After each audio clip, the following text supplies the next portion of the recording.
Anytime I reach out to Jeff to support us, he always does, and I know Liz and everyone here at the Sunmark team has been really great. So guys, thank you very much for that. Also, just want to give you a little background on our speaker. Danny Griffin and I have been friends for many, many years. Danny is way back in the day, I should say, in the early 2000s, was one of the top agents for realty executives. A lot of guys have heard of that. Not so much here, but more so in the West. But Danny was one of the, I think, top 7 in the world for them went back in the day. And then he opened up Danny Griffin Real Estate, or Griffin Realty out in Cape Cod. And Danny's done a great job building up a great system, great team. Danny and I coached together with a coaching program a few years back. But one of the things that I love about Danny is that he's got a huge heart. He's always looking to get better, always looking to help agents.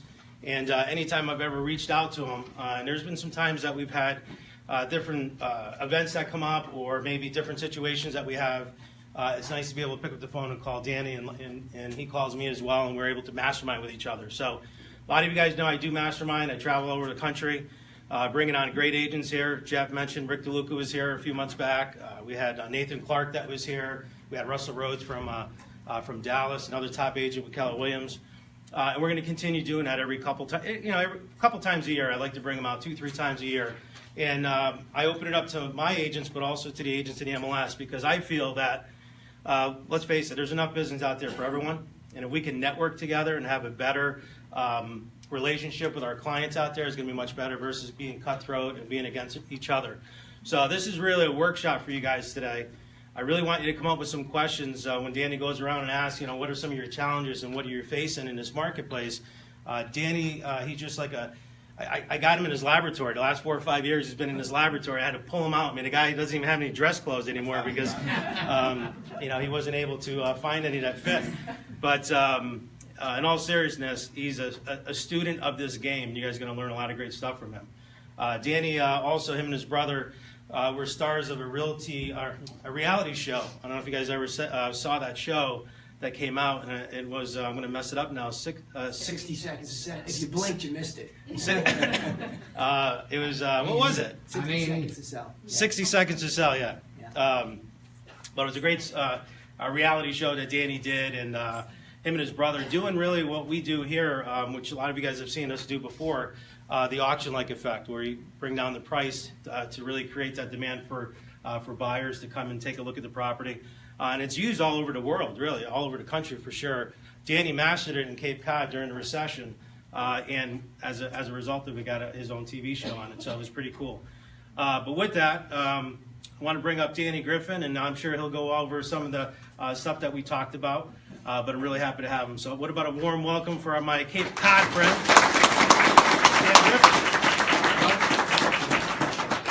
Thank you.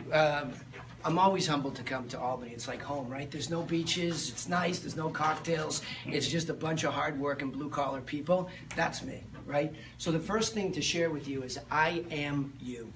And that's why I'm dressed like this. I'm not here to overwhelm you. I'm here to help you. A lot of people say the first thing when they see a speaker come in the room is, well, how do you know what we do? Because I do what you do every single day. And I have for 19 years in a row. And it's my feeling that when you go to teach a group of people, if you are empathetic to their plight every day. You've been cheated on by a friend who went with another realtor. You've been yelled at because your marketing sucks and you're killing yourself to market the property. I go through that every single day. So I understand what you're up against. And so what my goal here today is to lift you up. Because that's why I'm here. When you see Sunmark and you see these are friends. Jeff, Liz, right, and Willie and Brian, they're like family. When you walk into this place, it's like family. Where else do you know a competitor that would have somebody that he's been with for 20 years coaching, and we know all the insider secrets, and we're on the bleeding edge looking for more? Where do you know somebody like that would share? That's just the coolest thing. Like, just, I get the chills just thinking about that, to have that position of plenty, to know the secrets and want to give them to. How many people are not part of Miranda Realty Group here? What an awesome thing that is, huh? How about, well, it's not really awesome, you probably should be, but no, I'm just kidding. But really, the thing is, that's how these people think. How many times have you gone into a situation that's cutthroat? These people are true givers. I'd have climbed over broken glass to get here. You know what happened 48 hours before this? The storm came. And I'm on a puddle jumper with 6 people. And I'm sitting there Facebook Living it as we go in like this. I mean, that's why I would come here, because they're givers. And that's what I want to do. I want to give back to this community that has supported me no matter where it is. So that's how we come together. Now, we've been together a long time. And the problem is you come in and you're enthusiastic and you want to give that. I want to teach you how simple this business is if you'll understand something from the very beginning. How does our business really work? There's a great book that Willie and I were introduced to at the very beginning of our careers by Michael Gerber. It's called The E-Myth. And the premise in there, which I revisited 5 years ago, he's right. I've been in the lab. Like, this is what I wear every day. The suits are there. I didn't even want to break them out because I've been working diligently since the digital age hit the perfect storm with the recession to say what are the changes in our business that we can understand and simplify in what I'm going to call today chunking it up for you. Up on the board is exactly how this entire business works, no matter what the circumstances are. What are some of your biggest challenges in Albany right now? What's the biggest challenge? You were hoping to come to get an answer about what? Somebody throw me something. Throw me a ball. Anything. What's the biggest problem? Low inventory. Another one. Give me another one. Anything. Inspections. Inspections. Okay. Deals falling apart after inspections? Yeah. Cool. What else? Mold. What is it? Mold. Mold. Yeah. Say, yeah, keep going. Keep going. Overpricing. A huge problem in the business, and if there's a second reality show, it's going to be about that one. That's a #1 problem in this business, and I'm going to get into that today because my promise was that you'd know how to manage your time better and that you'd know how to list like a superstar. Right? Those two things. There's formulas to all that. So there's almost like this pursuit of cracking a code. There's the code. Okay? There's the code. I know it's going to sound ridiculous that it could be chunked up into one infographic, but my pursuit is to simplify. If you confuse, you lose. If I confuse you today, I lose. If you confuse a seller, you lose. If you confuse a buyer, you lose. We have to first know how to tell the story of how our business works, the why all of this is, and then I'm going to go right over here for you, and I'm going to, until they kick me out of here, I'm going to show you exactly how to do things right now. Now, do I have all the answers? No. He said it right. I am a consummate student of this business, right down to micro details, but not so that I can outdistance you in my knowledge, rather that I can chunk it up and simplify it for you to save that time. Make sense? You with me? Cool. Because I don't want to talk at you for 2 hours. You'll fall asleep on me. Right? I want you to be involved. You'll support this conversation if you help me create it. So please, take from me for these 2 hours. Take. I'm here to give. I'm just giving you permission to take. Right? I really want you to think that way. So the first thing I'm going to do here is take a peek at this with you and say, well, where does that come from? See, the problem is, how many people in here were within the first 2 years of their career? Anybody? Anybody? Yeah, awesome. Thrilled. Wow, that's a lot. That's really good. How many people have been here more than 10 years?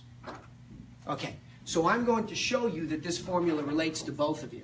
It doesn't really matter what your experience is. This is just flat out the way that this business works. So Willie and I, doing our own book of business and running brokerages and having this need to teach, how do you teach somebody who's 10 years in to refine for the digital age when they're sitting right next to somebody who's 2 weeks in the business?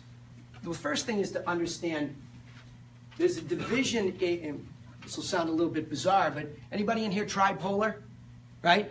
You need to become tripolar as a small business person. The premise of the entrepreneurial myth is just because we know how to sell a few houses, veterans, right? We believe that we know how the entire business works, and it's not true. A lot of people endeavor, once they're top producers, to go out and start a company, start a team, start a group. And their presumption is, because you hear all these things these days, right? Just start a team. Just come over to this franchise and start a team. We support that, right? It's just not that easy. It just doesn't work that way. You don't just wake up and say, I'm going to expand and I'm going to give all this business away to my team. It doesn't work. You go broke trying to become famous, right? So the first thing to understand is that there are 3 personalities that are required. Most of us live right here. Most of us are the technicians doing the technical work. Think about Henry Ford's assembly line. We are the people on the assembly line that are manufacturing what? Not a sale, We are manufacturing a relationship that births inflow and outflows of money. I'm going to talk about money because I'm going to come right after it, because you all need more of it. You all want more of it. And you all want to understand it, right? So the first thing to understand is money is just a flow along an assembly line that creates a relationship. That's all it is. Willie and Brian, they master this at this company. If you walk into their front door, you can almost feel that culture just grab you and embrace you. It's a relationship-driven place. That's why it's successful. It's always been that. Now, Willie and I grew up in the coaching business together. We've known each other since the turn of the Stone Age. And we were taught by a guy who pounded this out. He was the best in the world twice at RE/MAX. That's our mentor. This guy was really, really, really good at this. But one of the things Willie would never bend on when he was growing his business was relationships first, not transactions. So one of the first things I asked Willie to do when we were leaving the office this morning, I said, would you do me a favor? And let's put money on the table, right, to start this talk. If I could start all over in coaching again, I would never, never not talk about the reality of your marketplace right here. So as I go down these names, like I see Anthony. Anybody know that Anthony is the #1 real estate agent in the MLS here? Anybody know who I'm talking about? Yeah? You know him? Okay. Those are the people we want to begin to pay attention to. Don't explain them away on me. Oh, but I would never join the country club. I wouldn't drive a Bentley like Anthony. I wouldn't do this. I wouldn't. Stop explaining away success. Don't do it. Lean into it. When the dog bites, lean in. When you don't feel good about all of this, because I'm going to tell you how self-image affects this from day one. You have to know who's already technically doing something well and stop ignoring them. Go right after their understanding of who they are. So a lot of people will say, well, what are you doing all the way up here in Albany? I thought you were a realtor and you're busy. Okay, I stand here in front of you telling, I have studied this and coaching 38 people one-on-one and growing a brand called the Realty Classroom one day at a time. I still sold $20 million worth of product last year. Myself, not my brokerage. So I'm telling you, I have good news for you. What I'm about to show you, how you add other layers of understanding, actually works. This is not theory. I'm not a theoretical coach. I do this, right? And it needs to get me to 30 because I've got a couple of Anthonys in my marketplace that do 80. So if I sound a little agitated, I am, right? I am. Because when you look at that, I want you to ask yourselves, why not me? I don't care if you're a veteran or a rookie. Why not you? Why not you? Maybe it's you just don't understand the formula yet. Maybe you're that close, veterans, all your 10-year plus. Maybe you're that close. And all you need to do is put the right information in the right order. By the way, this is the pursuit of the universal truth about something, right? There's got to be a way that this business works that we can all understand. So if you look at this, a lot of you talk about marketing and you get a little bit, oh, geez, does that mean lead gen platforms and I have to spend all this money? You won't believe that I started my business with 2,000 of these. That's all I had. That's what my marketing was. All you rookies, 2,000 business cards, a lamp, and an army helmet. That's what it was. When they asked me at Realty Executives, what's your business plan? I said, get me 2,000 business cards and I'll bring the work ethic. Period. That's what Willie and I share. Up early, to bed late, with a passion and a desire to help and give, not to make money. That comes. That follows. So when you look at that, then the obvious next thing is, where do you put all these people? As you begin to go to your sphere of influence and your friends and family, and then people you don't know, you have to put them somewhere. So we put them in wire racks. That's what I did. 3 series of wire racks. Then I got on the phone. Back then there wasn't email. You chiseled it out. You wrote it on a piece of paper. You met people face to face. And then we learned how to say what made us unique when we got in front of them. And then we just went out in the field, open houses, showing properties, whatever it took to get in front of people, and we closed properties. That's what you all do.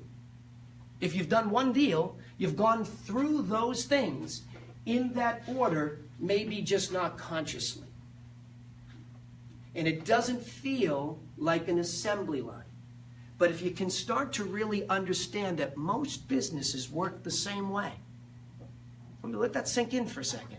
How can we talk about the service business as if it's an assembly line. You have to productize the service. So all you have to do is think about it that way. We give a service to guide people through the largest financial and emotional transaction they will ever make in their lifetime on average. Let that sink in. The number one financial and emotional transaction most people will ever become involved in. So to be able to sit there and walk them through it, if you've done one deal, you have pulled off a miracle of managing a process. When you really think about it. And when I put it in that perspective, is it any wonder that people have all these meltdowns during a home inspection, right? During a pricing it right conversation? Is it really any surprise to us that they would melt down? And the answer is no. So instead of getting frustrated, we just need to follow a formula, like a shrink, that's going to bring somebody through this, but you have to productize it. And you have to be able to explain to them where they are in the process. Y'all with me? Okay? I got anybody confused? Any questions? You can stop me. I'll take hands in the middle of this entire talk. I'm here for you. Okay? Don't get shy on me. I know it's a big room. If you're sitting on a question, don't. Put your hand up. Ask your friends or somebody next to you to ask it. If you're embarrassed to speak in a crowd, ask me when we go through here. So that's what you all do. Now the problem is, the reason why the average agent, let me give you the stats on Cape Cod because I know them better than these. I asked my MLS to give me the statistics. There are 2,700 licensed agents in the MLS on Cape Cod. 2,700 pursuing about 5,300 sides. Now that's true for most marketplaces when you look at this, but here's the stunning fact. Forget about the top producers who we've already referenced, and I'm going to show you how to stock them and understand what they do. And the best of the best do that. You become a tripolar stalker today, huh? Pretty good, huh? So that's where we're going with understanding that the average agent in Albany does what? Anybody know? Anybody? Average number of transactions? Average volume? 3 transactions, 800,000. Okay. Are you guessing? It's okay if you are. Tell me the truth. Yes. You're guessing. And that's okay. No, because you know what? I guessed for a long time, too. I guessed. Because if you see the national stats, you're about right. So on Cape Cod, it's 3 for 1.5 million. But worse, 1,100 people sold nothing. 0. Not a single transaction. So as much as I want you to understand what the top in the business do, I want you to understand what the bottom and the average do. Because as Willie and I were talking today, if we're going to build a business properly, and I don't care again if you're an agent, a team, a broker, owner, whatever you are, this scales. But you have to understand the reality of the marketplace out that window. The next thing that you look at is all these law of averages. So you were right, it's going to be in there, but 800 might be a stretch in this marketplace where the average sale is what? Does anybody know that number exactly?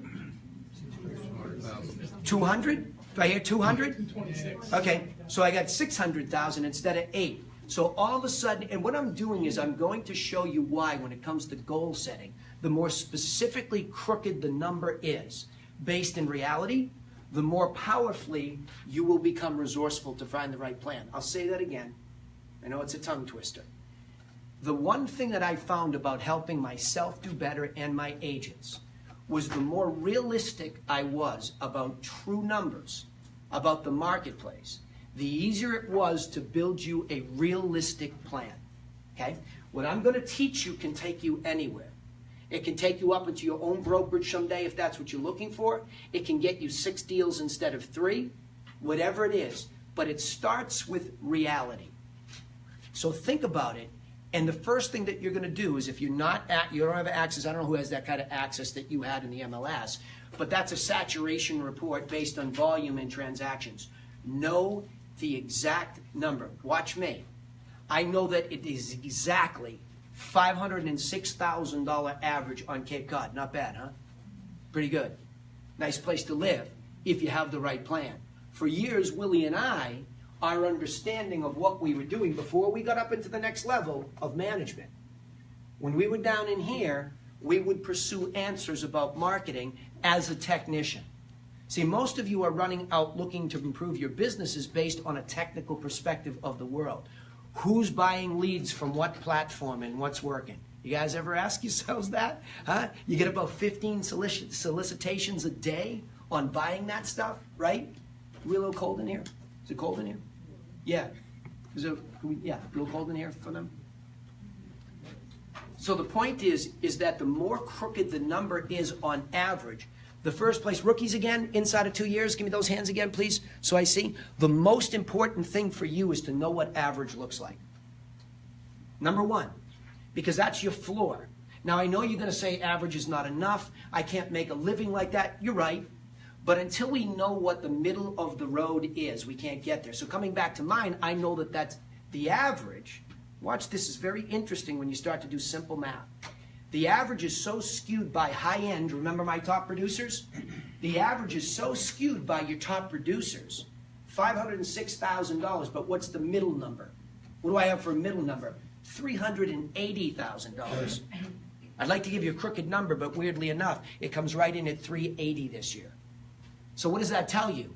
It tells you that that opportunity to even mix in one luxury sale during the year could be a mega difference in your plan. So when you're looking at the three, the person who goes out and grabs that $1 million property once a year is all of a sudden much higher in their revenue generation. See, this is a business. With the top line in a business, it's GCI. It's number one.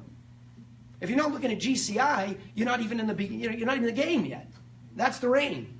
That makes it. And it's no more work. Don't kid yourselves. If you're sitting there saying, I could never fit in at luxury, you're wrong. I'm going to show you how to fix that problem today, too. You're wrong. You're just wrong.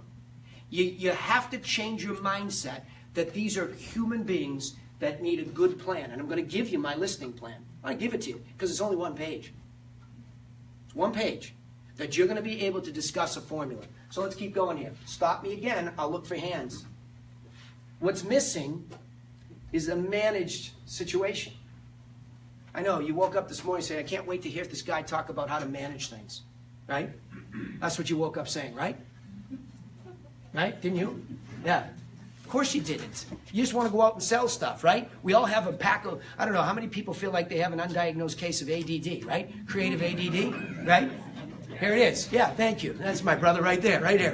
Right? So here's what I did. You want the antidote? Create an opposing case of OCD and meet them in the middle. And all kidding aside, that's exactly what I started to do. Willie and I had a mentor that absolutely 100% skewed to OCD as much as ADD, and it was a balance, and he became #1 in the world for Remax. I've seen it. And what he did was he understood, and he got help. And he said, what's wrong with my technical work? Anybody feel like their book of business is inconsistent, unpredictable, and scary? Of course, you all do, yeah. Thank you for pleading guilty with me, but, right? Of course, because we live in a world that is not predictable. Why? It's the biggest transaction people make in a lifetime. So how often are they going to make it? And we have too many realtors. I'm sorry to say that. We just do, right? So we have this dilemma in our marketplace where we say, all right, let's take a breath here and let's figure out how to build a marketing plan. And can we simplify that, right? So our mentor had a mentor by the name of Dan Kennedy, right? So this guy, he comes in and he says, okay, you need a marketing plan. So we'll call it the MP right here, right? You need to know, one, this is going to sound ridiculously simple, where? Where do you want to do business? Where do you do business? Clifton Park. Yep. Colony. Keep going. Cohoes, Latham. Anywhere, right? Too big, right? I did the same thing. Cape Cod. 2 hours from Provincetown to Woods Hole. Shorter trip to Boston where my other office is. Crazy. Because nobody ever says, how do you define first where you'd really love to do business? You'll do it wherever you have to, because I can tell by looking at you in 2 minutes you're a hustler. You go to work every day, right? You put your boots on, your blue-collar work ethic like mine, we go. You, me, Willie, and the rest of us, right? We're just a bunch of blue-collar kids going out to hustle. Problem is, it's not a good plan. I found that out the hard way, because now all of a sudden, when you go to look at that plan, you'll go anywhere to spend the money. And this is where most people go broke, especially top producers: marketing. The technical work of running an ad, buying billboards, doing signs, bus benches, whatever. Lions and tigers and bears, and the next thing you know, you don't have a life. That's why. Because there's no plan. So the first thing is, be greedy. Be greedy. Where do you, in an ideal situation, want to do business? Tell me ideally where you'd love to do all your business. Just what comes to mind? Right in my neighborhood, Bad. Sherwood Forest. Fishing off the dock. You're going to see, what's the name of it again? Sherwood Forest. Fishing off the dock. Uh-oh, we a little... Huh? I think that's Willie's neighborhood. Is that a trial? It was either a cougar, or Willie's Gorilla Sound. I don't know what it was, right? You know, that's the first band. Yeah. Enough business for everyone. Yeah. I told you he was a giver. He'd be happy to share his next listing with you, right? But the point is, be greedy. And I mean that from a marketing plan standpoint. Be greedy. Where are they? Who are they? In an ideal fashion. It's called fishing off the dock in my case. Here I was living in a village in this town of Barnstable where I really wanted to do it, but my office was in Hyannis where the price is far less. It's stunning, this town of 60,000 people, how the address of Hyannis is different from the address of Osterville. We have billionaires in one place, and we have the hood in another place. I got nothing wrong with the hood. A lot of them are my friends, right? But I'm telling you, in a greedy way, I want to fish off the right dock. Because if I now start to put myself in that situation, and I know I'm not in that social stratosphere, you'll say, right? All that crap. Right here. Oh, you're looking to sell your house in Sherwood? I had a plan for that. I'd like to discuss my plan with you. How much do these cost? Just put yourself in the right marketplace. They cost nothing. You make them look good. You can't even spend enough money to make them look good. Look at this card. I mean, you should all take one of these, right? This is killer, right? I got plenty, don't worry, I'll get it. But you see what I'm saying? These are all you have to do is buy good stock, put a nice little embossed emblem, and everything begins to change, where you begin to change your mindset that this is yours for the taking the minute you say it. Just say it, right? Why not me in Sherwood? Why not me in Osterville? Why not me at the top of the money list? Why not? You're telling me these people are better than us? They're not. They're just not. So define it. Where are they? Who are they? That's the concept, if you've ever heard it, the concept of avatar. Okay? If you've ever heard that word avatar in the context of marketing, it is who is your ideal client. You're going to see how this becomes very important in these three tiny little major beats. Tiny but major impact beats. Little hinges swing massive doors when it comes to your success. Number two is, when you arrive there, what do you tell them makes you unique? Now here's the real challenge. This is where everybody tends to collapse and gets nervous, right? Well, you know, this person has a long resume. What if you went up against Anthony? Poor Anthony's going to see this thing on here. We didn't invite him. What if you went up against Anthony? What would you say? Because you know what he's going to do. What's he going to do? Pull out his resume. He's going to say it out loud, please. Pull out his resume. He's going to drop his resume on the table and say, ta-da, I'm Anthony. And you're going to do what? What are you going to do? What was that? I heard. I'm not. Yeah, I'm not. I'm not is perfect segue. You know what? I'm not Anthony. I respect him. He's got a great resume. But I'd like to talk to you tonight about my plan. Because I believe that a good, solid, professional plan given to you tonight is going to empower you to get the right price for your home in the right amount of time. So if you'll just indulge me and we could put resume aside, I think that what you'll find about my plan tonight, Anthony, but I will leave you with more understanding of how this business works than I think anybody. So if you'll just let me come over and discuss this plan, I think the worst thing that happens is you get a great education. That's all you start with. We're trying to do too much when we take on Goliath. It's a sling and a stone. That's all it is. Everybody believes that there's some magic here. There's not. It's a sling and a stone. That's all this is. So now we have this message. What makes you unique? Don't ever walk out of here and ever again not be able to answer that, at least in your own head. Repeat after me out loud, please. I have a plan. Say it. I have a plan. That's it. I just get that in there. I know it's goofy to me. I don't even like to do that. You know, I know some of you are like, I'm not repeating what he just said, right? I'm one of those guys. You know, whatever, okay, right? Because I'm a tough guy, right? Look at me, all 5'6"? No, 9. A message. I have a plan for you. Okay? Now I'm going to give you the same plan, all of you. Now what happens? You all have the exact same plan. How do you go unique beyond that? It's the way you tell the story. Because ultimately, who are they doing business with? Not the plan. They're doing business with the person that empowered them. And there's not one of you. I could line 6 of you up, send you to one house, and you're all going to tell the same plan a different way. How about that? So the one thing that's the major unique selling proposition, once you root it in a foundational formula, is you. You are the message. But you can't go in there, well, you know, I'm going to work a lot harder than Anthony, and I'm going to do things that Anthony doesn't do. Awesome. You're going to work hard and do stuff? I hear that all the time. If you just say, I'm walking in this house, I get stiff competition, but I have a plan. And the way that I tell it is unique. That's your message. I'm going to give you the very specific. After this, I'm going to get very specific about what to say, right?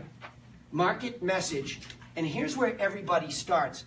Especially when Willie and I are talking to top producers, and I coach people that do up to $2 million a year with their own book of business, okay, and mastermind with those that do many more. This is where they all get killed. You want to know the biggest weakness with the top producer? Way too much money being spent on different media.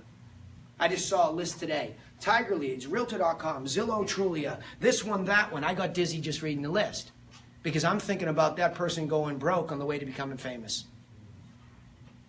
So what can you do? There was a guy by the name of Conrad Levinson, God rest his soul, now he's gone, great marketer. He wrote a book called Guerrilla Marketing. You can be resourceful. That's what you can be. You can be resourceful. The number one delivery, see, media means upon which media will you deliver that plan your way. That's all it means. So in other words, is it digital? Is it direct mail? Is it your mouth at an open house? Just be resourceful. So once I'm in that market, once I know the message is I have a plan and the unique way that I tell it is what keeps me unique forever, then I just have to decide what media upon which do I deliver. It's like a bread truck, right? What do I deliver the message on? And there are so many low-cost ways that in this digital age, everybody thinks it's about spending money. It's not about spending money. It's about being resourceful. Why? The fastest path to success is what? It's a conversation face-to-face. That is ultimately how people still do business. That's why we're all still in a room. Willie and I were down at Staples today going, geez, I wonder how much longer these big boxes like this out in these outskirts are going to last. But look at all of us. There's still thousands of realtors out there. Why? Because ultimately our business is a person-to-person business, and it is extremely difficult to eliminate that. So the ultimate that we're coming for in getting together is what? A face-to-face conversation. That's what this business is manufacturing the whole entire way. You following me here? Like, this should be not rocket science. We are manufacturing a conversation that changes its disposition until they become a past client, and I call them happy Griffins. If I can produce, like Henry Ford produces, a happy client who drives off in a car, if I can just produce that happy client, they come back to the car dealership. They come back to Sunmark for a refi. They come back to you to resell, or better, they tell their friends and family. Your production, when you do this right, because you got greedy about who you felt best about. I'll say that again. If you will start with a plan that says, I'm going to be greedy about this, and I'm going to go for my ideal person that I can relate to the best, okay? And hopefully you're not afraid to move that social stratosphere up, right? I can go through all of this process with a very high likelihood that, yes, money flows out in time. I'm sweating over here, But if I'll just stay steady and I'll dig in and deep to that relationship, I'll produce a happy Griffin. I'll produce a happy whatever. And that's how the business then comes around and keeps repeating itself. And so what's missing for consistency in our world is the concept of what are you producing with your plan. It's not money's inflowing and outflow. That's just a byproduct. And obviously managing it better is going to make it profitable at any level. If you're a part-timer hoping to do the average this year of 3 deals because you're not in it yet, just make it resourceful and productive, and you might net more than somebody doing 15 deals because they're all confused with no plan. All right, questions about media? Like how many of you, yeah, come on. So I take care of all the inside sales for Yes. Miranda Real Yep. Estate Group, and I'm just curious to know your opinion on how social media is changing. Mm-hmm. You know, changing the obviously it has a big effect on the real estate world. Yeah, so. it's an awesome question. So in our mastermind last week, this group of top producers, I challenged him with this very thing. I said, okay, enough of this nonsense. We're not going to keep convincing ourselves, and he's one of them that I mastermind with, right? We're not going to keep telling ourselves that social media driven leads are the way that our businesses are proliferating, okay? Because digital age came in, and it made a lot of you that can't afford that insecure about it, and it made a lot of you that are top producers drowning it. I have more people, when I see 2,000 leads coming in to a company, and I see one person trying to do just that, you know what I instantly think? They have a strategic conversion or follow-up problem that I can fix. So when I walked through your office the other day, it's a problem, challenge, opportunity. Let's go up the positive ladder. It's an opportunity for improvement. So your answer to your question is why. What the internet did was it allowed whimsical inquiries to come in at a massive volume. Do you know the number of leads sold to agents in the country far outpaces the number of sales by like 12-fold? It's a pandemic. The internet has caused a pandemic because we're all rushing to social. We believe that social is the answer. We believe that digital is. Don't get me wrong, the platforms are important, but more so because people live there. But what we perceive them to be, I call it the puppy syndrome. We go to social and we're jumping up and down on everybody's leg. You got a house to sell, you got a friend, you got this, you got that, and we're chasing them away. Prospects pursued, run away. So when people have a gateway on the internet to get access to information, Mickey Mouse, 5555555, right? How many of those have you had to go through? Thousands. Yes. Thousands. So inside sales agents like my own proved the point to me. So 5 years ago, I have been in the lab. I got quiet. I wasn't on the speaking circuit anymore because I couldn't come here and tell you what I know today. What I know today is that you better be very careful. When you don't adhere to this, you pursue volume. When you don't cheat to avatar, or I'll put it up here better yet, who is the ideal, I'll call it prospect, and I'm going to segue this next. Who's the ideal prospect? A prospect is not a lead, and a lead is not a lead these days. Inquiry. It's an inquiry, or a curiosity, even worse. An inquiry is even a heartbeat. I'll take a heartbeat. I built a system based on a heartbeat 5 years ago. It's taken me forever, right? But that ideal prospect, are they coming from the platform? Remember I asked you the other day briefly, which ones do you like the best? Leads. So, Yeah. I mean, Why? because they're always on there. They, you know, a lot of them are now buyers, and Why? Because Zillow came into our business and disrupted it because we were asleep at the switch. They took all of the hard-earned inventory you all go out and kill yourself to get, and they did a better job with a marketing plan. They took properties, which is what nobody was listening to what the consumer wanted. The consumer wanted real estate pornography. I get your attention now, right? We turn the heat back down now, right? Did I get your attention? There was an article written about real estate pornography, okay? The #1 use of the internet is pornography, unfortunately. But close behind that is real estate pornography. What do we like to do? We like to voyeuristically visit properties online over and over and over. Take it from a guy who did 8 episodes with A&E, by the way, way overrated. Tons of work. It's like an expensive blog that you run and go broke while you're doing TV, right? So the point is that we've made a platform, and we believe as marketers we can gateway our way in there, capture lead information, and that it's worth something. I'm not saying there's not panning for gold in there. I still, to this day, Google AdWords to a market leader site because it's the cheapest way, and I'm in full control of what I say on that media. I don't abdicate it out to a third party. It's not unbranded. I'm not trying to trick anybody. It's me. Here's what I got. I got a what? Plan. Say it. One guy paying attention. I got a what? Plan. Yes. And the faster I can give you what you want so you can hear about my plan, the quicker I'm going to do it. Zillow did that. Zillow said, Zillow, Redfin, Trulia, think about all the tech companies that dominate. What do? Are they better at this job than you? The technical job, are they better at this than you? They're not even in that business.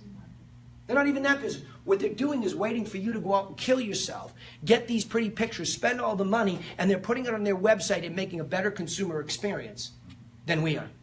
Period. Before you all walked in, I have a custom website that I'm spending thousands of hours on to do exactly what they do, fishing off of my own dock. See, like, you crack these codes, you're like, oh my gosh, how was I so blind to the obvious and the low cost? So digital, from that perspective, for lead capture, is uber dangerous because it's loaded with so much fat. I told Willie the other day, you would be better off calling a list of expireds looking for relationships to solve a problem with your what? Your plan. Like it would just, there'd be a huge burden off of your shoulders that when you went up into that crow's nest, we have one, Laura sits in one just like yours. When you went up there, you would come in with a lightness and an enthusiasm. You mean you just gave me permission to help people? That guy came here and gave us permission to be better at what we really got into this business for, which was to help people? Yes, but we will drown you with internet-based leads if we're not careful. We will kill you if you have to get on that phone and explain, yes, we're a realtor. I know you kind of came in and we sort of tricked you into seeing these are proper. I know you've been through that conversation, right? Because you have. It's not your fault. It's nobody's fault. It's just a reality of a shift. When you have a mega shift in the digital age, you can get crushed like that. Mortgage leads, same thing. It's the same business, isn't it? Right? It's the same assembly line when you go through this. What do you say and how do you say it to them? So you know what? What are you all starving for? You all like to be jumped up and down on like a puppy on the internet? Or do you just want Zappos to take the damn shoes back because the heel was too short? You thought it was bigger, right? Just take it back that day. That's what we've come to expect. We want that instant gratification. Give it to them. Give it to them. Give it to them until it hurts, until you feel so goofy and saying, but if I give it to them and they list with Anthony, so what? You gave. And it comes back like a boomerang. It just does. So we've got to get you off of there. But what we have to get on digital with is our plan and then subsequently our success with the plan. Okay? So follow me there. If there's one place that we probably all do a poor job, has anybody sold zero? Are you really a rookie? Have any 0 zeros? Yeah, cool. What's that? I'm only a weekend. Beautiful. Okay? I love it. Because I want him in the room. You know why? I got hope for you. You're going to borrow a listing going into this weekend, and you're going to be in front of real people who desperately need you. They won't say it to you, but they desperately need your plan, and they want you to make it simple. I want the frickin' easy button. That's what I want. This weekend, you can be in real conversations. Borrow a listing from whomever you're working with, whatever the brokerage is, get in there and just see what it's really like. Even if you don't have this down when you leave here, you will, by the way, right? And I will give you something very specifically to say. And by the way, Willie, I mean, we can give the 2 infographics away. I have them, Brian, and we'll put them up wherever you guys, I think you have a list of everybody that's here? Yeah. Okay. My gift to you is have it. Rebrand it. You have my permission to use my stuff. I'm not looking for a nickel. Use my stuff. Change your life. Change somebody else's life. that needs the help. First-time home buyer comes in that house, they need you. They need that guy in the back of the room to tell them how much they can afford without drowning, right? They need you guys. That's what they need. So by the weekend. So the reason I brought this up is because, see, that's resourcefulness on media. A stack of business cards and an infographic sitting in front of people having a real conversation, when why would we go all the way back? Way before the old starting line we used to have. See, back in the day, it was a bricks and mortar business. You're going to do uptime. You're going to sit here, people are going to walk through the door, and they're going to say hi, and you're going to say, hey, this is who we are, and this is what we do, but now you have a plan, so you're even better than we were there. But see, digital pushed us. They gave us a new starting line. 5 years ago, I said, holy crap, the entire model I just built for all this part of my career is dying. That ability to capture a quality lead online as an early adopter was atrophying fast and was dying because of all this noise. Who's leaving that platform? Craigslist died like that as an opportunity. I'm not saying that these are dead, but not your primary source. That is. The faster every agent in here can get in an open house this weekend. I do them. $20 million producer. Face to face. Coach. 2 days a week, you can't talk to me. I'm like a doctor. Monday and Tuesday, don't bother. I coach people from 8:30 in the morning till 7:30 at night, and then my kids yell and scream, and we yell at them, and we all go to bed, right? 5 kids, by the way. Yeah, 5 kids, by the way. I used to be 7 feet tall, okay? I actually go to real estate to escape them. Three girls first. Be careful what you wish for. 2 boys, twins at the end. What's the difference? The girls need an exorcism every 6 months, and the boys break everything I own, right? Simple. So I like to get out to Albany because they can't find me, right? And there's no way they're getting on a 6-seater too, right? So the point is, there's your plan. I can't fill in all the blanks for you today. By the way, little pitch for the podcast, therealtyclassroom.com/podcast. Go listen to me talk about this. I come fresh off coaching masterminds, and I record it. I give you my best stuff. Every week. Not to pay anything. Listen, because it'll always be in the context of this formula. Okay, questions about this before I roll to the next? Yeah, come on. So do you look more at social media as a way of branding yourself as you lead to marketing? Bravo. It's the first and fastest path to brand yourself. And personal branding is so underrated because of lead gen drowning. We're drowning in the concept that we think the money should go there. Watch this. Here's tip number 1 on marketing on social media you all should do. Okay? Immediately, you should all, at the end of every month, what's the number 1 question everybody wants to know from a real estate professional? How's the market? Right? How's the market? You want to go on social? I'm live on social right now, giving this away to anybody who's on the Realty Classroom page. You do the same on your business page as a professional in Sherwood, and you can give it to them in Sherwood. Hey, it's me with the Sherwood market update this month. Hey, days on market went down. Average sale price went up. Price per square foot that they all jump up and down like 2 houses are exactly the same, but they love it and they want it. And it empowers them when they go to the cocktail and they say, the cocktail hour, and they say, did you know the market was up, Sally? Well, how do you know? Betty's report tells me every month. The number 1 way to brand yourself is take the monthly stats, sit in front of Facebook Live, and tell the marketplace directly what's going on, and just give it. The next thing to follow that is the minute you have any success. Now, all of you that don't feel like you're any closer to being great listing agents, what's the number 1 thing you can do when you sell a property to a buyer? Facebook. Cool. But now specifically, you can go to the buyer as if it were your listing and say, hey, when you move in and it's all buffed up, I'll even pay for the cleaning. Would you mind if we had the videographer come by? Can we shoot some pictures? Because I'd like to turn them into a little YouTube video, a little Facebook video. And I like to tell people what I do. So now, even if you're not a great listing agent, now you're out there, I just sold this, check it out. You get a beautiful 59-second video, 59 seconds. Well, I paid for access to information that matters to people. You just need to go in, do you guys have Flex MLS up here? What is it? Its own proprietary thing? Paragon, okay. But they have stats in there, right? Market stats? At the minute the month ends, get a couple of bullet point stats, talk into that camera, Facebook Live it, it's permanent. Right? Record a quick video and you're done. Over here, when she was done, successful with the property, we did this in Boston because we're trying I'm from Boston originally. You could tell I'm like not a regular born on Cape Cod guy. So the edge comes from the city. I want back at my city. I've raised my kids in a beautiful place, you know, down home place like Albany for a reason, but I want back in the pit. I want in the gladiator pit with the best of the best. That's just the competitor to me. What's the first thing I'm doing? What I just told you to do. Exactly what I told you to do. I'm going to do the exact same thing. I'm going to do a Back Bay Boston report. First one will come out in a quarter. So I'm going to start. We're ready to go March. My agents, I'm going to them. Eugene and Cambridge are going to do the same thing. John and Charlestown, right? That's all we're going to do. Because it's content. And what's great about it, the cadence of that social content is once a month, right? So I have it.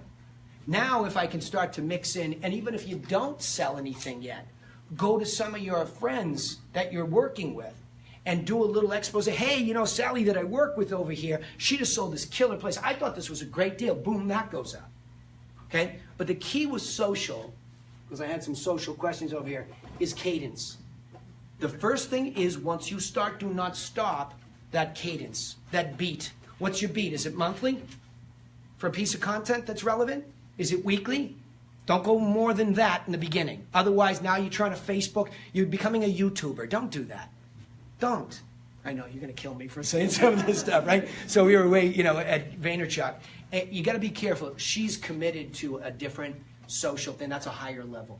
Yes, you're committed to that. You own that. You want at that. That's a whole different persona. But for everybody, including you, it would be a foundational thing to do market report and then success as you have it. Just listed, just sold. Like, think about what I'm saying. And if you haven't done it, go back and attack your own inventory. Like, what did you succeed in? Well, geez, I haven't sold a luxury one for 3 years. Who cares? Call them up and say, the cleaning lady's coming on Sunday. I'm going to cut your grass for you. And my videographer's right behind her coming to take all these pictures. And I'm going to give you a cool little video of your house. Go back 3 years. It's still your resume. Anthony! Yo, Anthony! Right? You have the resume.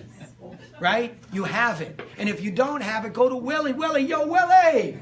I need your resume. Right? Because why? Start to think of each other like partners. You're partners. You're partners. Partner up with somebody, hijack their success, and put it out there. It's just information. You're documenting, right? Now, you know, if you got the selfie stick, and now you really want to play the game, that's the cadence that you can do whenever. But you've got this foundational formula beneath you that the market report is monthly, and the listings are as they come, and then the YouTube-ish stuff, Facebook Live-ish stuff, fills in all of that. So now you just have a fatter looking feed than everybody else. You just got a good mix of that. You got it. You got it. But always start with foundational. How's the market? They're going to ask you that the rest of your career. Don't wait for them. Tell them. And now all of a sudden you're all going to go out there and say, well, you told everybody in the room. I can't make each one of you look like each other. You're not cloned sheep. So the way that you, as far as I know, right? You go out there with your own voice and the way you say it and what your insight is forever unique. I don't see, are there any twins in here? Right? So you see my point? That's my point.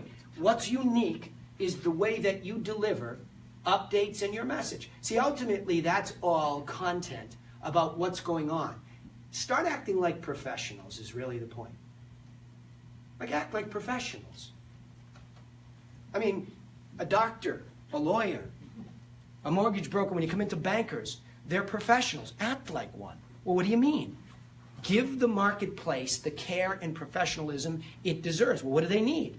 Well, I'm not a doctor. I don't replace knees. No, you're a doctor of real estate. And it's important to say, hey, you want to keep your real estate in good health? I also, in addition to my market, I'm going to start doing a weekly what? A weekly tip. From what? My plan. It's crazy, stupid, simple. But we're just overthinking it. We're overwhelmed because we go online and nobody will share a plan with you. I told you I was coming here to give you some good stuff. Please just copy it. It's what exactly I do. Okay? More questions about marketing because I'm going to segue here. We might want to turn that heat down now. Because I can see eyes starting to cross back there. Please interact with me because you won't fall asleep that way and it'll make me feel much more higher self-esteem. Yes? Hey, Danny, as far as social media goes, I've come to the last 4 done much with it. Cool. I was one of those late, or very late adopters. Yeah. I went to business school, blah, blah, blah. Yep. They hadn't proven, they hadn't monetized that Sure. years ago. And, Yeah. and I watched everybody else use it. So how does social media, is Facebook the place to start, or did you master one at a time? How would you Yeah, good, awesome question. First of all, you're not late. You're not even close to late. We just went down to Miami and heard Gary Vaynerchuk, who I've been following since 2007, who's a media mogul at this point in time because of the internet, say the same thing. You're not late. You're not. And in fact, here's what I think, even though everybody's into video now, and everybody's videoing, it's a mess.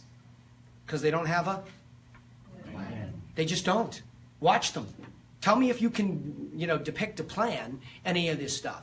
So you actually have an advantage. You guys have an advantage. You haven't done it. You're brand new. You have an advantage because you're going to walk out of here with a very clear plan to have that cadence of just the market update. And you're a business school guy. Are you kidding me? Like, that's the guy. That's the guy that takes that and says, you don't say that gratuitously, but it's there in your about. Hey, who's this guy? He's pretty sharp. Looks like a business guy. Let me look at his about page. That's what they do. They stalk you. So the number one thing on social, going back to social, is they're going to vet you. So the first thing you all do is you go set up a professional Facebook page. Okay? I recommend you get a YouTube channel ready. Okay? That's ABC and NBC, by the way.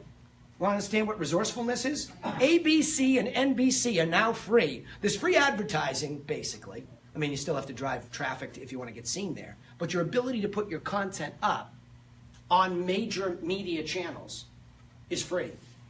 So the market update, once you record it, okay, you record it, you have it, it can go, and if it's 59 seconds, it can go on 3 platforms: Facebook, Instagram, YouTube. Now, I do recommend all of you bone up on your LinkedIn. It's probably my weakest that I have to pay more attention to. Bone up on your LinkedIn. More and more and more and more that you position yourself as a professional, they'll go there. Because you do a lot of business with professionals. Remember what I talked about? Your market? You're a professional. Are you helping people buy and sell that are other professionals? Of course you are. So be there on LinkedIn too, so that when they go check you out in a professional, business to business mentality, you're ready. But Facebook page is number one. It's like business cards these days, right? Number one. Yeah, more questions. Did I see one? No? Just brushing your hair? It looks good. Little blowout this morning at one of those little, that's what we should have had, Willie. A little break, a little blowout for the ladies, right? I like it. Yes. Other questions? No? We good? We segue? Okay, Yeah, cool. Danny, just a lot of questions you get, especially for a lot of the newer agents, even experienced agents, not just newer agents, but is the importance of management of time. And it just seems like, I just read something, I don't know if you guys saw that Commissions Inc. mastermind that they had just the other day. I was up till I was telling these guys till 1 a.m. the other morning, going through 5 webinars. But what they said there was a lady from Facebook, she said that the average consumer goes on their mobile 3 hours a day on average, okay? And that they check their phone either for something on Facebook or for email at least a minimum of 80 times, and that's the average, right? So think about that being the average, and for realtors it's even higher. So time management has been something that I feel that a lot of agents, you and I remember we used to time block, there was no distractions. Now with all the distractions, it seems like a lot of the proactivities that agents should be doing each and every day to be successful, you're not doing it because they don't have enough time is what I get. Yeah. So maybe you can talk a little about 2 problems on time management. Number 1, here's how to manage your time. Stick to the plan. And I'm going to show you exactly how to do that, okay? Because it's a good segue. I'm teaching you time management. It just doesn't seem like it's obvious to you. If you're wasting time running all around the place, you're running out of time. If you're wasting time babbling about your message, you're wasting time. If you're on all these different medias and not mastering a few of them, you're wasting time.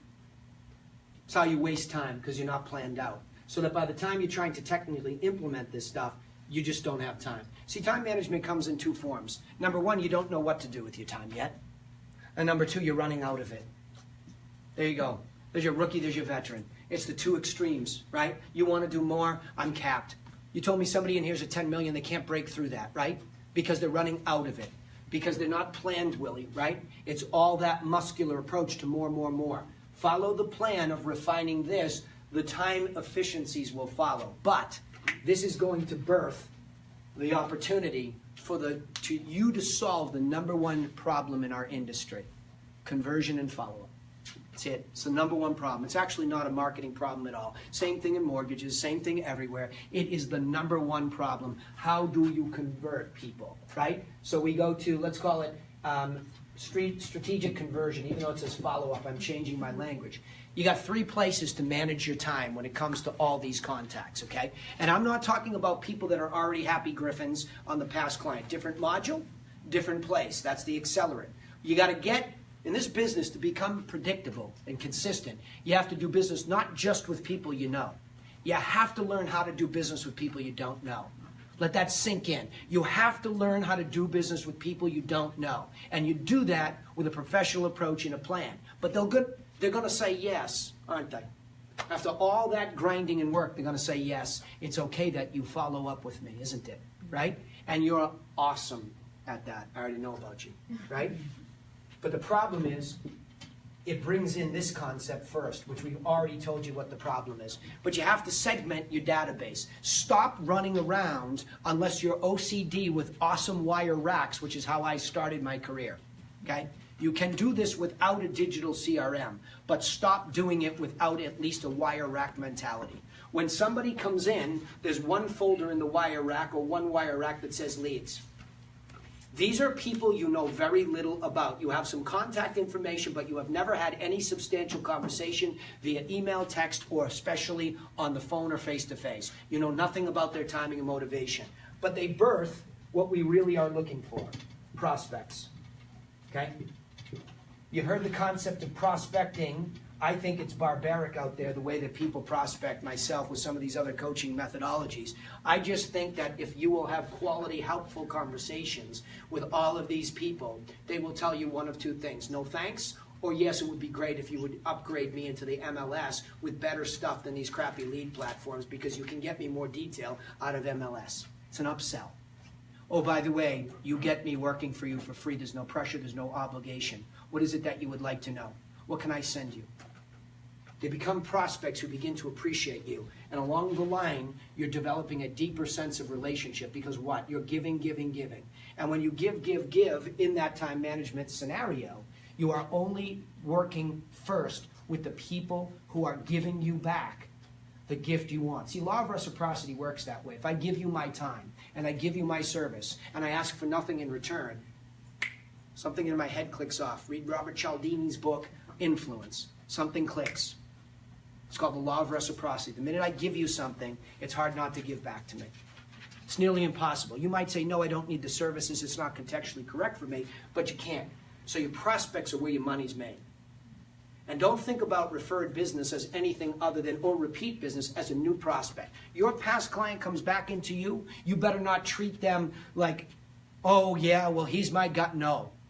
They go right over again with that kind of TLC, that high-level TLC. They're just nothing more than a prospect who might move right into a client. Hey, Sally, I'm thinking about selling again. Even though they're a past client, they do not leapfrog to client. They start as a fresh prospect again. Great, let me get you set up. What do you want to do? You want to upgrade? Beautiful. They're a prospect online getting set up again. Until we actually take them into the field as a buyer, and or how many of you use buyer agency agreements still? Oh, you do? Yeah, good, a lot of you, okay? I don't, and I'll tell you why. We were scaring people up front. Well, if you're going to become one of my clients, we're going to sign this right here, and this is what we're going to do, without articulating a plan. I trusted that if we just gave, it's so hard, darn, to cheat on us because we gave. Different paradigm. I'm not telling you stop using them. It's not what I'm telling you. Just telling you transparently exactly how I believe, right? And it works. One person cheated on me. And you know why? She stopped for 6 months, and we never re-indoctrinated her into this process again. We never sat down and re-articulated the plan. Just didn't do it. Didn't do it. Got burned. Because she didn't know the process again. We took it for granted. So then, that's what bursts the client. So if you're segmenting your database, these are all by sources. If you came in every day, and this is for all of you, this is strategic conversion, right? Who is most important today? You build an assembly line left to right. That's the way that it works. But once it starts to work, you work it what? Right to left. So in this one module here, which has to do with database organization, phones and emails, which is what you do, text, right? You're actually beginning the presentation of the plan right there. If we can add that to what you say. Say, hey, you know what? I know you're looking at the properties and I gave you the real estate pornography that you're looking for, but I want to introduce you to what makes Miranda Realty Group unique. We have a plan for you. So I'd like to launch that. I'd like to send you out those materials so you can begin to get with Jeff, get pre-qualified, because part of the program is to go through that process with him. Because we want to make sure you're empowered. You know exactly what's comfortable for you at today's rates, terms, etc. So I'd like to give that to you now. It's empowering. And that's what gets them to cross the Rubicon to client where there is what? A competition-less void. Like, let that sink in now. I would far rather find people who spend more time in this module with me than I would pick somebody off the street. Because we have the opportunity to give longer, deeper, and slowly but surely eliminate all competition and create a vacuum of relationship. You ever try to get somebody whose sister is a realtor, whose friend is a realtor? You have no chance. I don't care how good you are. That relationship is too strong. You are not going to win it, right? Until perhaps they fail. And they liked you for just being so pleasant and saying, well, I know your sister probably doesn't have our plan. Hey, you know what I'd like to do? I'd like to send you our plan. I think maybe it'll help you and your sister. We really think it's universally unique. We'd like to send it to you. And if something doesn't work out, just know that we'd be happy to pay her a referral fee. Give. Like, just hang on to that word. Give your best stuff away for free. And trust me, everything changes. So time management in 6 words. 6 words. This is the driving engine of this whole situation. Just 6 words. I have to define my market better. I have to clear up my plan and give it my message uniquely. And then I have to choose media that are most resourceful. Let's be frugal here first. And then, once it starts to flow, are the leads? You can have people jump into prospects. When you do an open house this weekend, guess what? Here's the best news. No lead stage. Nothing. No need to go buy it. Talk to them for 24, 36 months. Get rid of all the whimsicals. Hey, welcome to my open house. The sellers asked that everybody sign in here today, so if you wouldn't mind doing that, that'd be great. And then right next to it are feature sheets. And what's at the back of it? My plan. Just in case there's a segue, and I can turn them into somebody. Hey, it looks like you're on that Zillow app, and it's a good app, but the problem is it really doesn't dig into the marketplace with a plan. So on the back of it, I think it'll be helpful when you're going around, there's a plan there. Now I have a conversation with somebody, and I'm giving them something powerful right there, face to face, eliminating all this crap about lead generation. Gone. It's the fastest path to success. Work it backwards, yeah.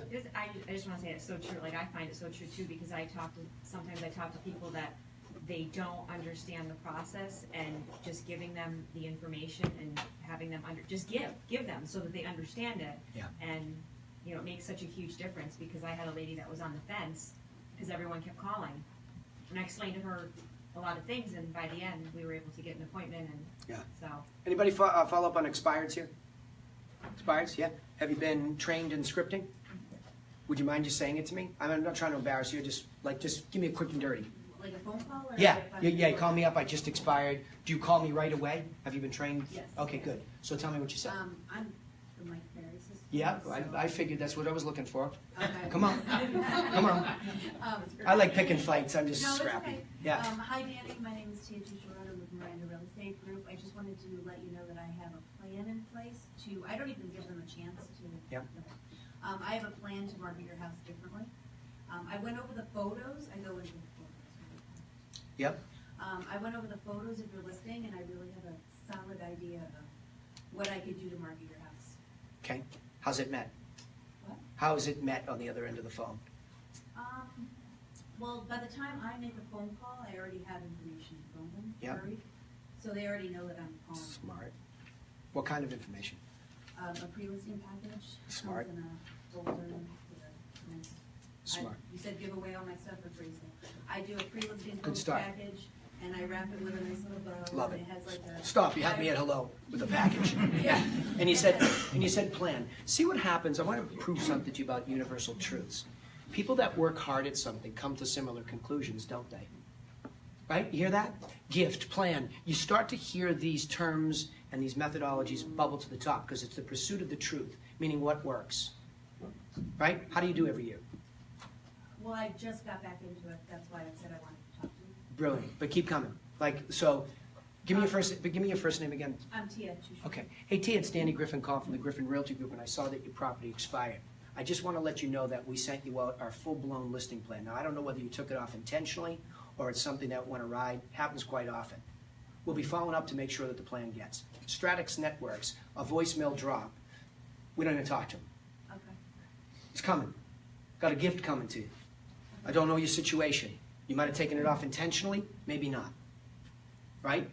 See, because you're really close, but you're in a dogfight. Because how many other people are calling them at the same time? And you can hear it in their voice. They're pissed off before you even. I know you just got 15 other calls. I just want to let you know why I'm different. I sent you something in the mail that will give you an overall plan. So you're hitting the buzzword with marketing. It's good. So the word marketing is important. It's a buzzword. Price, we had that earlier. You said it right off. I could feel it from you, right? Price is everything. Let's stop kidding ourselves. I have a methodology. I have a plan, right? So there they are. I don't know if we can make that work again without screwing it up. Now I got to show you the plan, right? Because I'm telling you this is all, and I want to be true to what I promised when I would come here. We want to be true to the fact that this is time management. How in the world could I possibly be here today, taking like a full 48 hours out of my life, still successfully coach all these people, and still successfully be negotiating deals? Because once I understand these plans, then I can learn what's called leverage.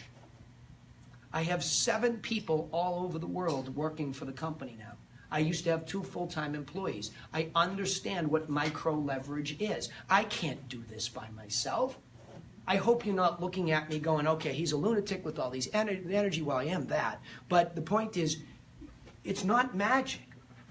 It's then understanding, okay, who's going to do what? I have an extraordinarily good partner, I call her. Don't call her, an ISA anymore. I call her an executive administrator because she administers everything that tees up a sale in conversion. It's your job, okay? And your job is bigger than you even think it is. But it's really predicated on the understanding of that. You are the manager of that. And so are all of you for your own individual books of business. But when you get busy, that's when you say, what am I doing that's wasting time? It's a time for dollars, okay? How much can you hire somebody off of Upwork in the Philippines to do your social media management for per hour? $5. $10. An hour. $5 to $10 an hour on Upwork. I have found somebody in the Philippines who does that. Actually, 2 people in the Philippines. I have a guy in Macedonia. I didn't even know that was a place. I thought that was the thing they talked about in that high school book, Macedonia, right? The Greek Empire or whatever it was. I don't even know where, the Middle East. I have no idea where he is. He's the best. For $22, he takes all the digital stills of my properties and puts together a how many second long video? 59. Next one. Fulfilled. I feel fulfilled, right? 59-second video done in Macedonia. And it looks like who? Because I pick big fights? Sotheby's. I'm picking a big fight. I'm going right after the best, right? I look at their videos and I obsess and I say, I will beat them. That's how you do this. It's not rocket science. For how much an hour by Kirill in Macedonia? $22 an hour, and it takes them less than an hour to do one. Resourcefulness, when you know this, is time management. How many people have been on Upwork.com ever before? How many people have been on 99 Designs ever before? Right? How many people even know that there's a place called Codable.io? Because I've been in the basement for a long time, and I'm affected by the radon after 5 years, right? Of being in the basement. I've been trying to find out how does the digital shift affect all this. Custom website. I know more about WordPress development. I built this entire system, a micro system over the last 5 years, sitting in a window, trying to develop OCD, which I don't have, right? To build this system in a platform called Infusionsoft. I have become a geek, and I had no idea how.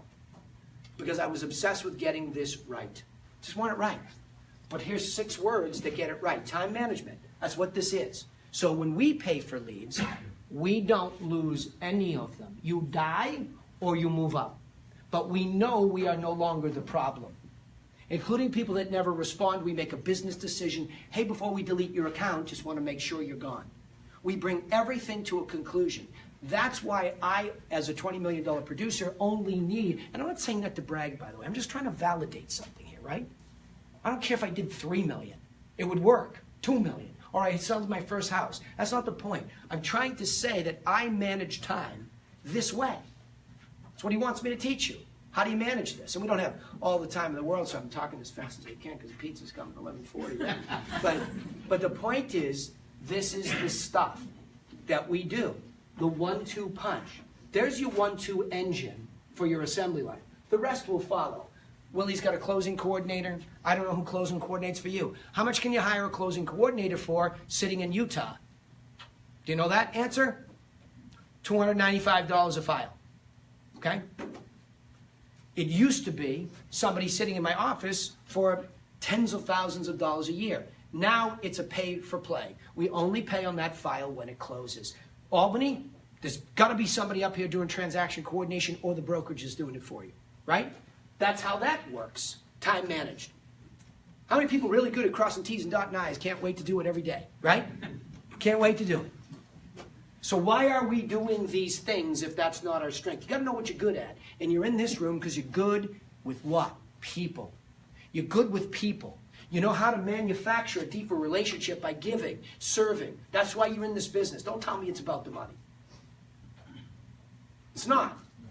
It's not about the money. You're dead if you think it's about the money. Yes, I know we want money, and I can show you how to make a lot of it by leaning in on the express delivery of deeper relationships. That's time management, Willie, at its best. The faster I can get rid of leads by not even letting them in, you got to go back with him and you got to lean in on this with me, and we have to talk about what are we doing for media choices that are drowning you and your ability to do more of these things that you do best. You're awesome with people. I saw your office, okay? You and I are going to try to cross-pollinate, right? Well, that's weird. Sorry, Julie.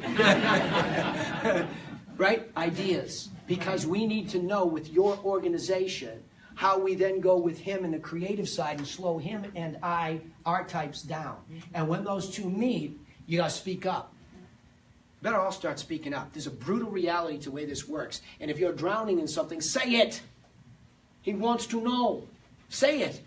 Say, Willie, these are the ones that are best, where the relationships are real, where they're referring and they're coming back to us. Say it to him. He needs to know that. Because on the assembly line, as we expand and leverage, I get on and I listen to a kid in the Philippines tell me, don't do it this way.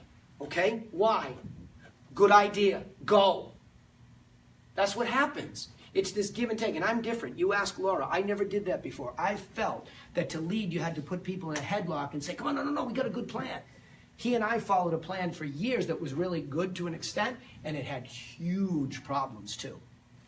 You got to pick your head up, and you got to look at the way that the world really is here. But this is all time management. So when I go micro into your business, there's enormous amounts of time wasted. And the next question is it you that we really want to be muscling your way through it every day? Or would we rather have you say, Willie, there are certain things I repeat every day that lead to success. Very particular things. I think, write this word down if you have a pen. I think if I memorialize the way that I do this and I'm successful, we could permanently put it somewhere and never allow human discretion again. Time management, mismanagement, the number one problem is that we defer to, right? We defer to, and we do not think about human discretion. You're all beautiful, smart people. And in that moment where you're not replaceable, in that human relationship moment, you're irreplaceable. And that's where you'll connect. But where you will fall down trying to remember all these micro systematic things we do. You just will. So I'm trying to chunk it up today. Market message media, lead prospect client. Market message media, lead prospect client. It's a management plan. It's a management plan. It's a time management plan. Now the distinctions And I'm happy to do a webinar for this group when I get home. We'll go deeper. But you got to understand the bone structure. Here's what's crazy. Every single one of you has the exact same number of bones, except the one that has the missing link, right? So you have the same bones, but look at how different we look. This business has the same bones. You can't explain this away. Go ahead, try. Tell me I'm wrong. And I'll prove it with a universal truth of these two engines. Okay? Cool? Questions? I'm not going down this path heavy. Start with wire racks. What's CRM stand for? Customer relationship management.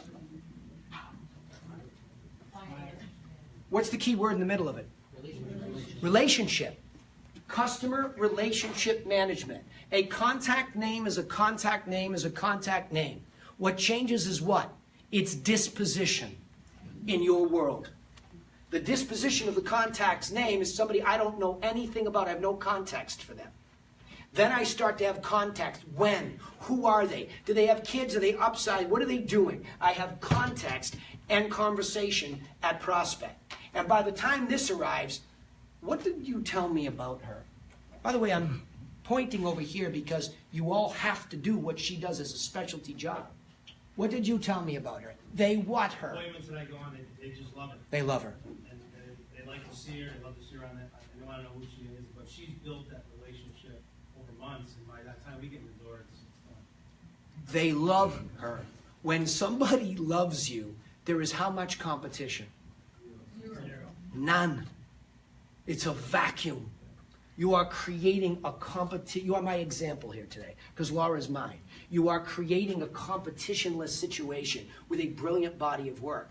Our problem is we are hurting your time management by not really fighting for refinement of what we give you to do, and you're all doing it to yourselves. Same thing with going, how do you get in all these places? You just have to go back and think about it. Why am I in 6 different places? How did this come to be? Right? That's a time management problem. Even though it's a cash flow comfort, and I'm not telling you to throw the baby out with the bathwater. I'm simply saying start to cheat towards what you really want in there. And look at that success formula. How do you bring those people that you want in Sherwood, right? I just like saying Sherwood. It's more like, Robin Hood, right? Sherwood Forest, right? Right there. How do I bring Sherwood Forest people through this? How did I find them to begin with? And then what did I do to bring them along this path? Were they leads, or was I really was I a sphere of influence, social media play, right? Is that how I got there? Repeat it. See, we're always trying to go from awful at something to mediocre at something. If you're awful at something, and you think you can go to mediocre, delegate it, upwork it, find somebody. Lean in on the thing that you're the best at, right? So when you look at all this stuff, that's a lot going on, isn't it? Well, if you're a specialist in one piece of the assembly line, there's a lot going on. How much time do you have to do other things? Not much.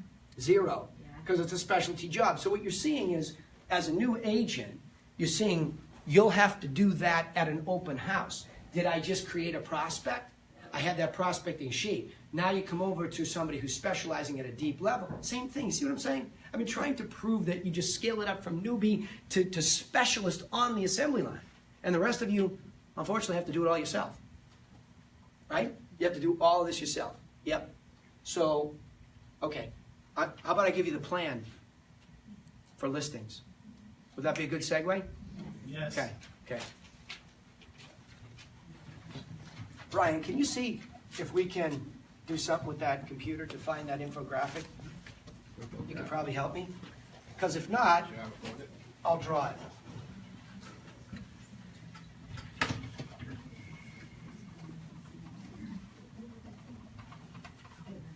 Did you have it open? Did you have it open? Let me see, that's good. Let me see.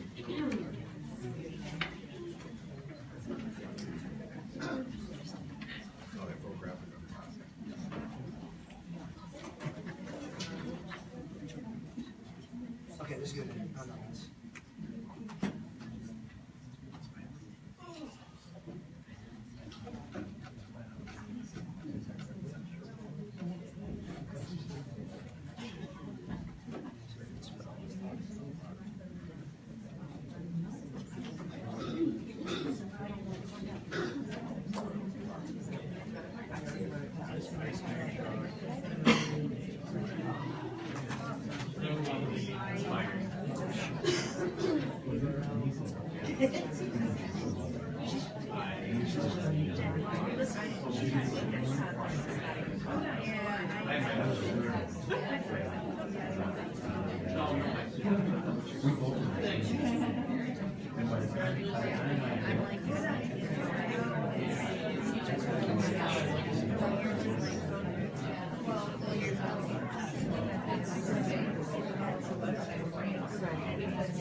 Please. All right, here we go. Let's keep going because I know pizza's coming. Okay, so let's say we can segue into this on the phone. So we had the example of the expired program. How about this? When you're thinking about sellers and buyers, and by the way, all of you that are recruiting for teams and agents, we have a plan for that. Plus that up one thing and maybe we can read it. Just down the bottom, if we plus it up one. I'm going to give it to you, and I'm going to write it on the board. Yeah, just zoom it in and see if it... Yeah, it's weird looking, but we'll do it. Just leave the pinwheel up there for a second. Yeah, you can shrink it back down, Brian. I'll go through it. Is this part of what you'll be spending on? Yes, I'm going to give this to you. You can have this. You can have all this stuff. Whatever you want, you can have, including my magazine, right? Where I don't go deeper into this. See, my point was, as I hit those tacit things, so the segue is we had two plans that I've discussed with you today that are very clear time management plans. This is getting specifically into, okay, great. You got me a prospect. I'm going in to talk to them. Well, you could use this for that too, right? But really, the first thing is, what's the first thing? What's the white elephant in the room when it comes to listings? What's the price? It's like we're playing frickin' pricing it right bingo. You know what I mean? It's like, oh, I got 7 people coming in. What do you think the price is? Well, I think it's $222. Some guy told me it's $250. Why would you subject ourselves to that? Because we don't have a plan. We don't know how to deal with that objection. How many people come right through the door ready to talk about price that night in their face first? Nobody, right? So I put it first. It's the number one thing I'm ready to discuss. Because what do they want to know? What is this house worth? Now, if you leave it to their perception, or you leave it, I hate to say this because I love my fellow real estate agents, they're just undertrained. There's too much lying going on in this business. There's too much damn lying going on in this business. Stop. I'll say it to everybody on Facebook Live, right? Stop lying and educate yourself on how to price a property. It's just not rocket science, okay? So the first thing is, in the plan, is price. What's the first thing that when I walk through and say, hey, thanks for having me over tonight, Brian. Would you mind if we went for a nickel tour of the property so I can see what we're talking about? Oh, sure. Some of them are like surprised that you want to see the house. Duh, that's what we're trying to sell, right?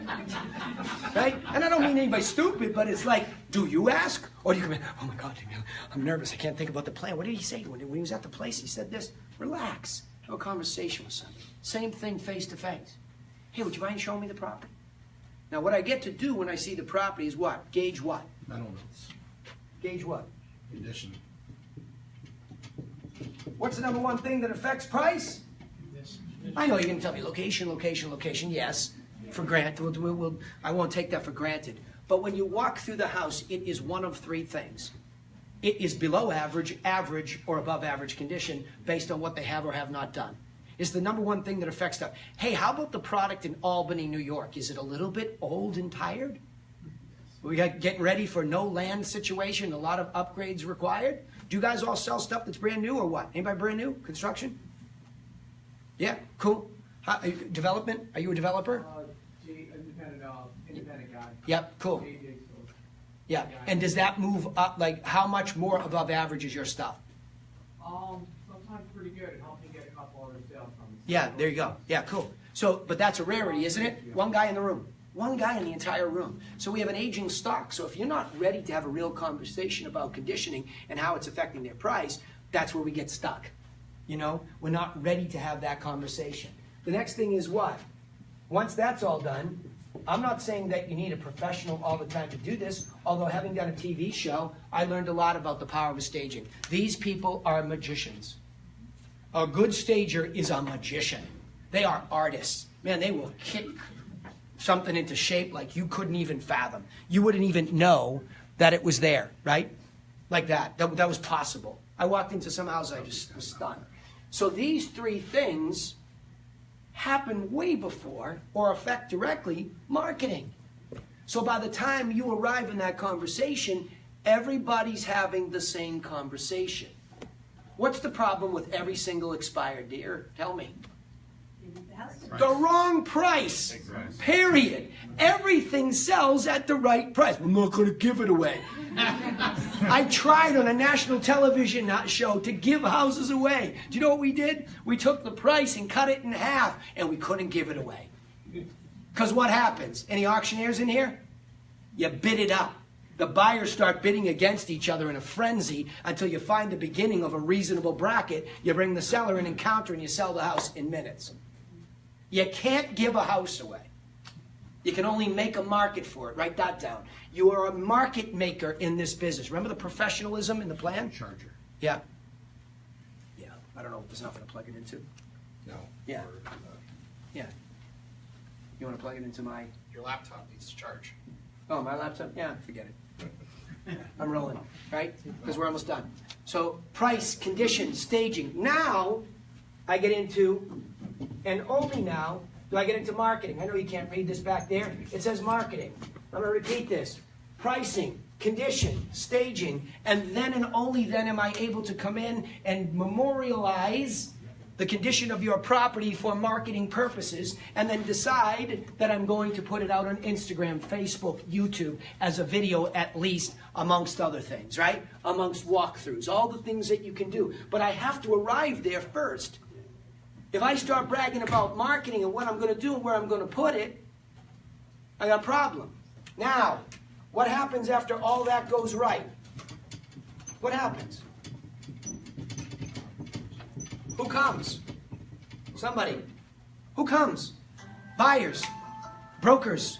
They bring their people because you've done everything correctly so that you're at least in the range.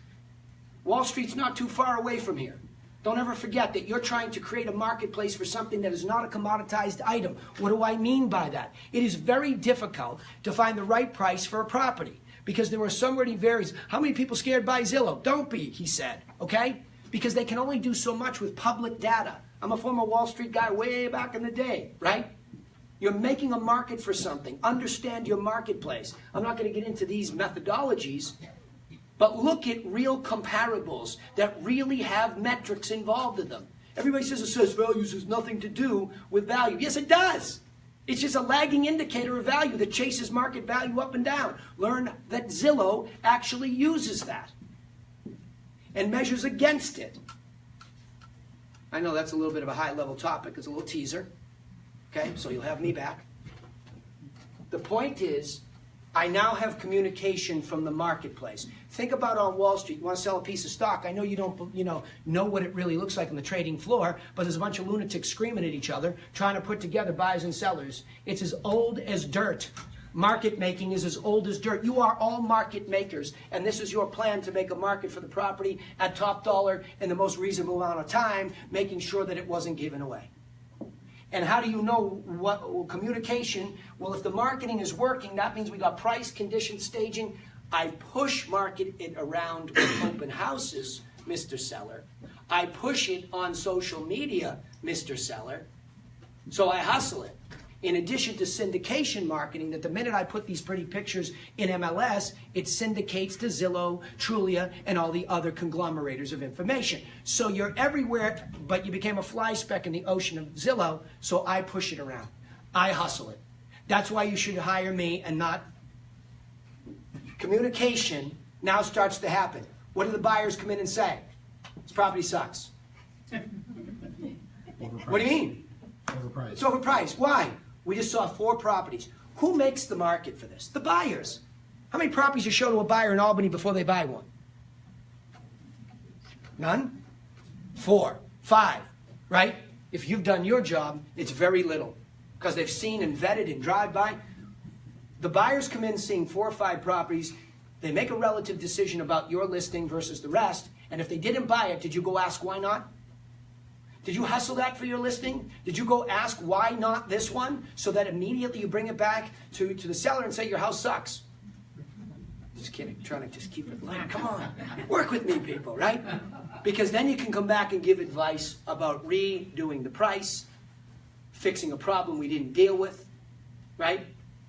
Understanding that there are only things that we can't change. They like the location of the other one better. You can't fix that, Mr. Seller, don't worry. And then ultimately, we get into negotiation. Now, if I've done this correctly, and I've educated them correctly all along the line, what do they already know? They already know the trading range. They're empowered before the negotiation ever happens. And by the way, if I walk in and I leave that information and I still lose, I've empowered them with this. I've left my best stuff behind. I didn't wait and hold it back until they say yes to me. Here's my best stuff. I'm ready day one. I don't two-step anything unless I'm coming out to educate you on my plan and you need time. I come prepared for you to make an informed decision on me or anybody else that night. And ultimately, once it's there, you close with care. I know you don't like to close. I know you don't like to look at contracts and all that. If you can get somebody to help you with that, then you delegate it to those people. But you stay in the what? Our relationship. You care for them right down to the closing table, and you give them a little thingy with a bow on it, and you hug them and you cry together at the closing table because you have deep relationship. And I'm not kidding. You have changed a life. Period. The highest calling, and why I'm here and not Wall Street, is this is a person-to-person business, and housing matters to people. It is their nest. It is their life. If you do investors, I get it. They're barbarians and you got to be a little edgy. Okay. But if you are helping other human beings with this, get reattached to it. Ladies, the advantage you have. Mama, you're nurturing. Even if you don't have kids, you can have mine. If you don't have kids, you can nurture a relationship. Dudes, chill out. Listen. Listen. As enthusiastic as I am, I listen. You won't believe it in a coaching matter. You go, yeah, right. When I took Laura out, my inside sales agent, for the first time, she goes, holy mackerel, did you listen a lot? Yes, because I could teach. This is a teaching day. I got 2 hours to teach you 20 years worth of chunking up. Okay? But when you walk into these houses and you're teaching this, this is what's critical. Be attached to the human being on the other side. These are people with serious challenges. You got people that sell properties with cancer. You got people that lost their job and they're in a panic. You don't even know what the hell's going on with these people. Slow down and look at the soul of the human being on the other side. And when they're panicking, maybe it's because something's really wrong. And they can't tell you yet because they don't love you yet. You had any deep stories come your way yet? Like? Yeah. For sure. Yeah. Right? Yeah, no, definitely. Right? Definitely. And they really appreciate the follow-up. And when I call, I say, hey, how's your mom doing when we talked last? And they're like, oh my God, I love you. Mm-hmm. That's why they love you. Because you care. See, these formulas are harsh and black and white. But I'm telling you, I care about you. Really. That's why I'm here. I care about you. I was in church last week, and there was some crazy moment in church. Go to this pretty enthusiastic place that my kids go to. And I just had this moment, and it was a huge voice. Help them. That guy in the back of the room who invited me here today, that guy is a person for others. Be a person for others. Be organized, and everything changes. Everything. But default always to giving, giving, giving, giving. And everything changes. Everything. And you got to trust that. I know some of you are more black and white and, well, I want the pragmatic. I gave it to you. That is my best stuff. I walked into a $4 million house and people say, oh, you can't do luxury with this. I put this thing down. This guy was dying. I put it down. He's a high D executive. He was dying. And he was trying to help his wife through the process. And I put this on there. And he said, yep, you're right. My brother always said that was it. And I won at least that. I lost that battle because I wasn't prepared in other ways to show the perception marketing here. So he made me better. But I made him better. Because I told him the truth about this. They lied to him about that and that. It expired. He sold it directly. I left a good footprint. I don't care. Because he was dying. You follow me? Like, I'm not saying that everybody's like that. I'm not saying every situation is like that, but these are human beings. They get pissed off. They get upset. Their kids drive them crazy. They have anxiety. Just like lean in when the dog bites, right? because the dog bites. Lean in. I taught my kid that, my third girl. I should have never done it, because every time I try to go, she knows how to lean in now. When the dog bites, if you pull your arm away, you say, well, that idiot, and they didn't like me. Even my good friend, when he told me a scenario about losing something, I said, I know why. I know why. Because you're trying to do something from out here, and even though I think you're the best in the world at this, you're doing it from out here. But you gave to the guy. You gave him good information. Step back, because if it doesn't happen, it's coming back to you.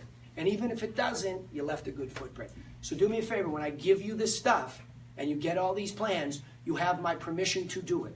You go to that guy, and you go to my host, okay? If you don't do business with my host, throw the guy a bone for having us here, right? Throw him one deal and see how he takes care of people, because these are the people that are giving to you. Give one back. I'm asking for the law of reciprocity for these people. If you meet a Miranda agent, lean in for them. Help them. Give them a leg up. Give them a little wink about where the price needs to be when it's a multiple offer situation. You know what I mean? But again, thank you for all of you for coming and spending your valuable time with me. Go and do this stuff, and I guarantee you everything will start to work out better for you. Thank you. Appreciate it.